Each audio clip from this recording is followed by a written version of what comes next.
সকাল সকাল কলকাতার অফিস পাড়াতে ঘোরাঘুরি করছিলাম।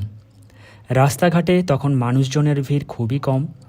চারপাশের দোকানগুলো এক এক করে খুলতে শুরু করেছে। কোথাও চা তৈরি হচ্ছে, তো কোথাও কড়াইতে তেল গরম হচ্ছে।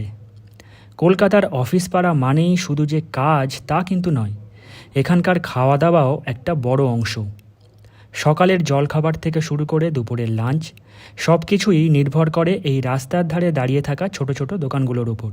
আর সেই কারণেই অফিস পাড়ায় এত দোকান চোখে পড়ে। প্রতিটা দোকান যেন আলাদা আলাদা স্বাদ আর আলাদা আলাদা গল্প নিয়ে দাঁড়িয়ে আছে।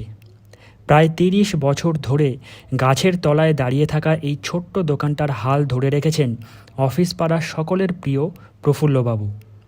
বাড়ি যেহেতু শহরের অনেকটা বাইরে, তাই প্রতিদিন রাত ২:৩০ নাগাদ তাকে বেরোতে হয়। দিনের পর দিন, বছরের পর বছর একই রুটিন।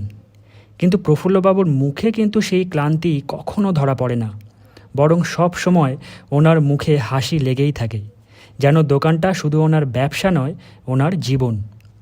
দোকানের মেনু সব বাঙালির পছন্দের। গরম গরম কচুরি, সাথে ছোলার ডাল আর আলুর দম, আছে খিচুড়ি, বেগুন ভাজা, বেগুনি। প্রতিটা খাবারেই পাবেন ঘরোয়া স্বাদ, যেটা খেলে আপনার মনে হবে ঠিক যেন বাড়ির রান্না খাচ্ছেন।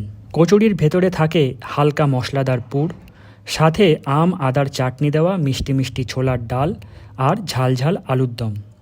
খিচুড়ি উপভোগ করতে পারেন গরম গরম বেগুন ভাজা অথবা মুচমুচে বেগুনির সাথে।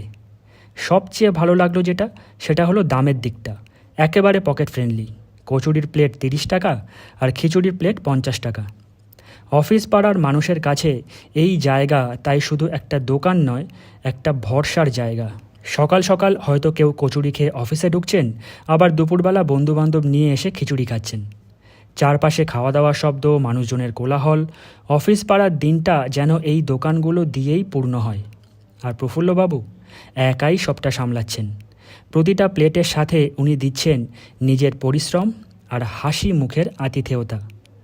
খাওয়া শেষে আমার মনে হচ্ছিল কলকাতার আসল ছবি আসলে এই ছোট দোকানগুলোতেই লুকিয়ে আছে।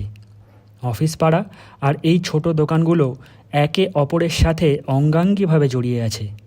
অফিসের কাজ যেমন গুরুত্বপূর্ণ, তেমনি খাওয়া দাওয়াটাও সমান জরুরি। বড় বড় রেস্তোরাঁ নয়, বরং এরকম ছোট ছোট দোকানগুলোই আসল কলকাতাকে বাঁচিয়ে রেখেছে তাদের স্বাদে, গন্ধে আর আন্তরিকতায়। সিটি সিভিল কোর্টের ঠিক পাশে রেন্ট কন্ট্রোলের অফিস, তার সামনেই এই প্রফুল্লবাবুর দোকান।